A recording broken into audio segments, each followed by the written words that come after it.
How do you know if you can attend every meeting on your schedule? Meeting Rooms is a Pattern Mastery 100 favorite and a classic warm-up at Google, Amazon, and Meta for interval reasoning and sorting. Over 25% of candidates miss subtle overlaps or forget to handle back-to-back meetings. Master this. Unlock a whole world of scheduling and interval-based interview questions. Let's break down Meeting Rooms using the basic approach, a reliable method for interval overlap problems. You're given an array of meeting time intervals where each interval is start, end. Determine if a person could attend all meetings. List of intervals, unsorted, each as start, end. Boolean, true if you can attend all meetings, false otherwise. Imagine planning your day with back-to-back meetings. Can you get to everyone without running late? Interviewers might ask, how would you quickly check if any two appointments on your calendar overlap? What's tricky? Input can be unordered. Meetings that end exactly when the next starts do not overlap. Only need to find one overlap to return false. First, sort all intervals by their start time. Then, walk through the sorted list. For each meeting, compare its start to the previous meeting's end.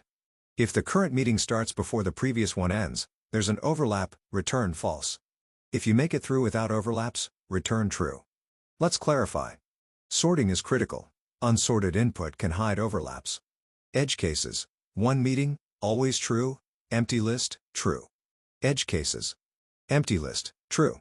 Single meeting, true. Overlapping at end: 0, 30, 30, 40, no overlap. Sort intervals by start time. For each meeting from the second onward.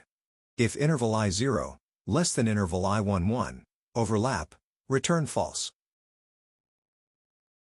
Let's try to implement it using Solution 1. Efficiency Overview. This approach uses sorting, giving us a time complexity of big O of n log n and a space complexity of big O of 1. Concept discussion. The core idea here is incredibly simple. If you sort all your meetings by their start times, you only need to check if a meeting begins before the previous meeting is finished. If the start time of the current meeting is less than the end time of the previous meeting, we have an overlap, and we must return false. If we iterate through the entire sorted list without finding any overlap, then all meetings can be attended. We start by defining our function, which takes the list of meetings or intervals. The critical first step is sorting the list based on the starting time of each meeting. This ensures we process the meetings in chronological order. Next, we loop through the sorted list, starting from the second meeting, since we always need to compare the current meeting with the one immediately preceding it. Here comes the decision engine. We check if the start time of the current meeting is strictly less than the end time of the previous meeting. If this condition is met, it means the meetings overlap. In this case, we immediately know the person cannot attend all meetings, so we return false. Finally, if the loop completes without finding any overlapping meetings, it means all meetings are compatible. We confidently return true. And that's how this algorithm works. It first sorts the meetings chronologically, then iterates through them to check for any overlapping start times. Efficient, simple, and elegant. Now we test our can attend meetings function with a sample schedule. Input intervals are 0, 30, 5, 10, 15, 20. Each subarray shows a meeting start and end time. The algorithm sorts meetings by start time and checks for overlaps. If any meeting starts before the previous one ends, it returns false. Here, meeting 2 starts at 5, before meeting 1 ends at 30, so there's an overlap. Output is false, confirming the function works. The implementation efficiently detects overlaps and ensures the schedule is feasible. Let's try to implement it using Solution 2. Efficiency Overview. This approach uses the sweep line technique, giving us a time complexity of big O of n log n due to sorting, and a space complexity of big O of n to store the timeline events. Concept discussion. The sweep line algorithm models meetings on a timeline. Every meeting start is an entry event, and every meeting end is an exit event. We store all these events in a single list, sorting them primarily by time. If times are equal, we handle ends before starts to resolve edge cases correctly. We then iterate through the sorted events, tracking a counter of ongoing meetings.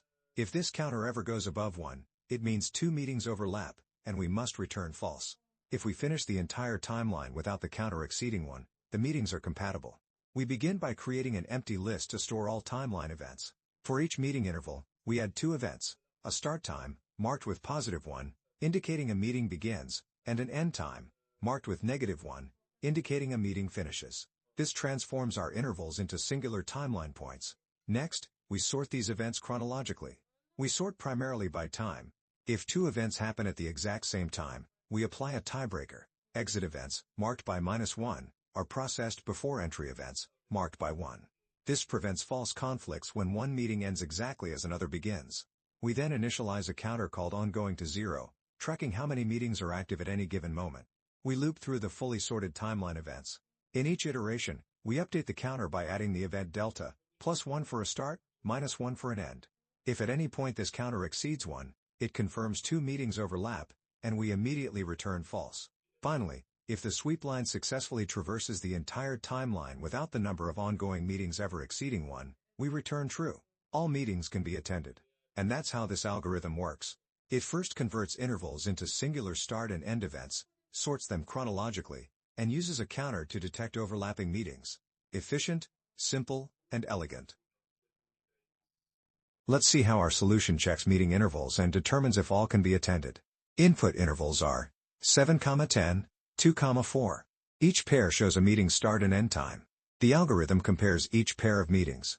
If any meeting starts before the previous one ends, it overlaps and returns false. Here, 7,10 and 2,4 do not overlap, so the function returns true. Output is true, confirming the implementation works. The method efficiently checks for overlaps, handles all cases, and ensures accurate results.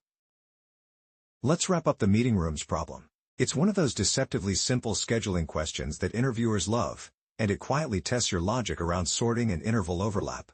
Miss a single detail, and you'll end up double booked. Breakdown recap. We're given a list of meeting intervals, each with a start and end time, and we need to determine if a person can attend all meetings without any overlaps. If any 2 meetings overlap, the answer is false, otherwise, true. Assess recap. The key insight here is that meetings can come in any order, and back-to-back meetings are allowed. So, we first sort all intervals by their start time. Then, we walk through the list, comparing each meeting's start to the previous meeting's end. If a meeting starts before the last one ends, we found an overlap and can immediately return false. If we reach the end with no conflicts, we return true. Structure recap. Our structure is simple. Sort the intervals by start time. Loop through each one, checking for overlap with the previous meeting. If none are found, return true. Edge cases like an empty list or a single meeting automatically return true since there's nothing to conflict with. Implement recap. We implemented the sorting and single pass check using built-in functions. Quick, clean, and efficient. When we ran it on LeetCode, the solution executed smoothly without any errors. Check recap. We tested multiple cases, including overlapping and non-overlapping intervals, and all returned the expected results. The time complexity was O(n) log n. For sorting, with only O(1) extra space. Closing insight. The big takeaway? Sorting is your best friend in interval problems. Once your data is ordered, detecting overlaps becomes a simple linear scan, turning what looks complex into something elegantly straightforward.